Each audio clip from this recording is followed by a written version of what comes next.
Good morning, but it looked like it's nighttime. Shout out to Arshawn for critically drinking. Well, what's going on, everybody? This is Chris Classic dropping a car vlog on the way to work. Hope you guys are having a wonderful Monday morning or evening or whatever day you watch this. I hope you're having a wonderful time. Nobody tells you, remember that God loves you, Christ loves you, and I love you as well. We made it through another week. I pray we make it through another one because we don't know when God is going to call us home, which is why we should treat others right, pray for each other, be there for each other, and seek God. Make sure you subscribe to this channel, the Take It Home Podcast, where I talk about wrestling topics, interview wrestlers, and I put up my professional wrestling matches as Classic Alpha. I've been wrestling for 12 years, so check the matches out. Also, subscribe to my second YouTube channel, C3 Ultimate Wrestling. That's me and my wife's professional wrestling company that we own, that we promote. We got our matches up from previous shows, matches with us included.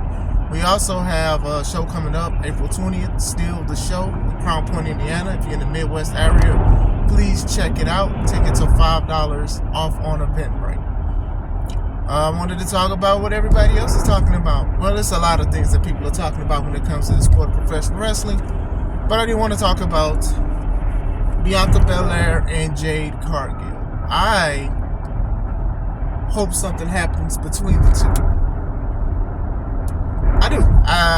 A lot of people did. When you saw the Royal Rumble, you saw when both women had people up for the press slam, and then they walked up to each other and dropped it. It was sort of like the Spider-Man moment where they pointed at each other, and I believe Pat McAfee said it. I think he said it while they were doing it, and it was cool. And when that happened, a lot of people, they stood up, they cheered, they were happy. They wanted to see these two women lock up.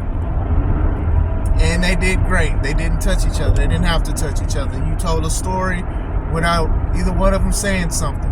And even before this was even happening, a lot of people wanted Jade to go against Bianca or Charlotte, the other people, but sure Bianca, because these women have a lot of similarities. What they do in the ring, they're very beautiful. They are very strong. They are believable. They are superstars. And I think that Jade Cargill, just before she even went into the ring, when the graphic showed up, they showed how much of a superstar she can be and she will be. I've seen a lot of comments with people saying, oh, well, she's still not ready. She messed up a lot. And I'm like, first of all, it's the Royal Rumble, right? And like I said, there's things in the Royal Rumble that I truly hate. Sequences and things. Like when Royal Rumbles are basically called Battle Royals, especially in the independents or anything else that's not WWE. And one of the main things that we are taught is we're not supposed to bump a lot because it's clunky. And WWE, being WWE, they can do these kind of things, but still, it does not protect them from this work, this critique. And that's the problem. I do think that a lot of them have sequences. They should happen if only like one or two, maybe even three people are in the ring. But when you're trying to, things get clunky. And I'm not putting this on Jade because I thought Jade was phenomenal. And I'm not attacking Maxine Dupree when I say this, but Maxine and Bayley, they messed up two spots when it comes to the head scissors. The first one, Maxine tried to take off too early, and then two, when Maxine did the thing where she puts her arms out, Bayley didn't spin when she was supposed to spin. But nobody's talking about that. And I'm not saying you should. I'm not saying you should get on these women like that, but I'm just saying Jade didn't do a bad job. And people brought up what they wanted to bring up. So I'm like, to me, the format should be slightly tweaked a little bit when it comes to these Royal Rumble matches. And I don't think Jade did anything wrong, to be honest. I think that she did a great job. But going back into it, what they did was they planted seeds for a match. Don't know if it's going to be at WrestleMania. Don't know if it's going to be at Elimination Chamber. Don't even know if it's going to be at WrestleMania Backlash. By the way, I do hope they change the name of that PLE, WrestleMania Backlash. Just call it Backlash. Like, we get it. We get it. We get it. But anyway, I think they did a great job with planting seeds. I would love for them to go against each other at WrestleMania. I've seen clips of Jade getting better. I think she looked more solid than what we have seen.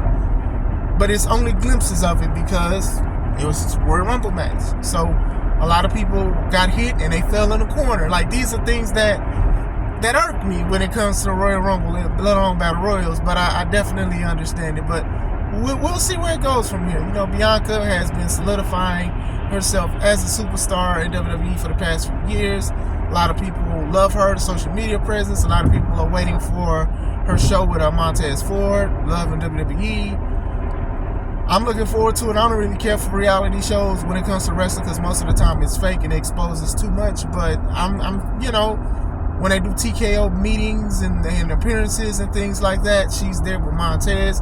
It's a good look. With Jade literally was showing what she can do in AEW. She needed room for improvement. She said she was green. I hated when she said it. But like I said, I didn't think that she would grow in AEW because they capped her anyway. They capped her. She should have went after the women's title of one time or something. Y'all didn't do that. She became one of the most biggest stars that the AEW had, and most people did not like that, and they didn't like because they said she wasn't ready. And I've debunked a lot of that stuff because I'm like, when you look at a lot of these women, they weren't ready because AEW wasn't pushing these women to do better and to improve. They just wanted women on TV. You know, Britt Baker was one of the most popular women's wrestlers at one point in AEW, and then the more matches she wrestled, people groaned. And it's nothing against Britt Baker, but it's the 100% truth. And she started getting backlash. They started getting on her about certain things to the point she's not wrestling now. And she's like, oh, y'all don't want me to wrestle, and I'm not going to wrestle. I don't think that was a good thing to do, but you know, she needed a break, then I can't knock that. But we'll see. You know, some people, they're like, oh, well, these two women, they should tag team. They should be a tag team. Now, I'm going to say this. Them being a tag team would be pretty dope, but I do think that them having a one-on-one would be better. I think them tagging would cap whatever going on, unless it goes into a one-on-one. Because, let's be honest, that women's tag division ain't tag divisioning. And that's not... It's not the women's fault. It's just that it's still a relatively new title. It's been around for a few years, but it's not a lot of women that's like debuting and starting off as a tag team that want these belts. And it's like they tried some stuff. A lot of people believe it's a curse on the belts because some people had got injured and stuff. But I just think that, you know, I don't think they even need to have belts, to be honest. It's not a lot of women tag teams. It's just like, you know, Damage Control currently has it. But who had it before was, I'm going to mess their names up. The two short ladies. Katana Chance and, Caden Carter, I think that's her name. And, you know, they're a solid tag team. You know, they've been doing things and working together since the NXT days. And then you have a couple things. Most of the tag champions were mixed match. They were like, didn't start off as a team. Hey, let's be a team and let's get together and stuff like that. And maybe that will help the titles or whatever like that. But you need to have more solidified women's tag team challengers than anything. To me, those belts, they are okay. Some people have done great jobs with them, and some have not. And it happens, but I don't think that they needed to have those in the first place. But have them tag, okay. Hopefully it goes into a bigger story. I think the bigger story is them two facing each other. What I don't like, and I've said it before, is I just don't like when just because two people are very similar or they look alike or they carry themselves at a certain thing or they have the same ethnicity, it doesn't automatically mean that they should just definitely be a tag team. Now, with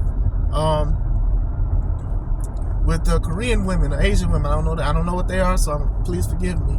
Like Kairi Sane and Io Sky and Asuka, these are different because they have a history for the most part of where they came from, so I can understand that.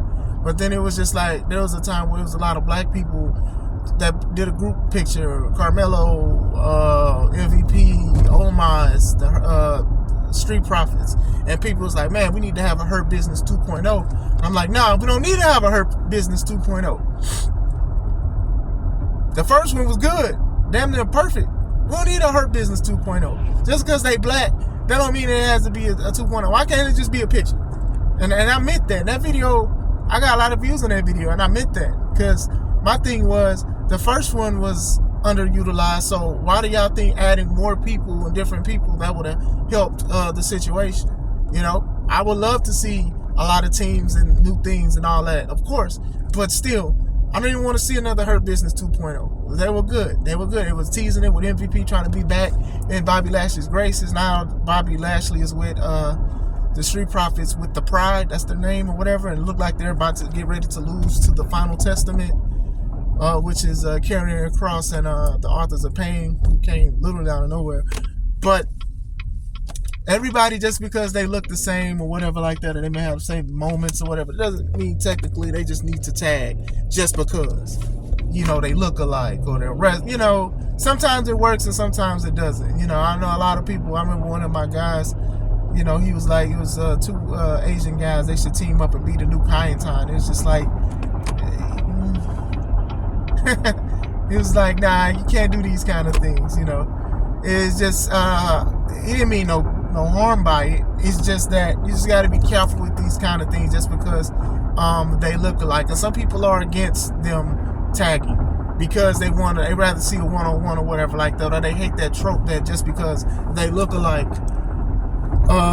they got a tag or whatever. But let's see where it goes from here. I'm excited. I love WrestleMania season, despite the fact of all this extra crazy stuff that is going on. And I'll speak about this. Triple H dodged the heck out of the question of the allegations. And it's the funniest way. The way he answered it, I would expect Tony Khan would answer it. He did a Tony Khan in a WWE event. They asked, hey, what you think about these allegations? Triple H's like, man, we making this money over here. We making money over here. We got money over here, B. We making money. Cash flow. He's like, we focusing on this money over here. He got away with it. But he ain't get away with it. And you already know my thoughts on the situation with Triple H being in it. I got comments I still got to respond to with that video about Triple H because a lot of people have left comments and I want to go back to those. But yeah, outside of that, what do you guys think? Are you looking forward to this match? Should it be a WrestleMania match? Did you guys love Jade? Did you love Bianca? Did you love the face-off? Let me know what you guys think. I hope you guys are having a wonderful day. This is Chris Classic. Let's take it home.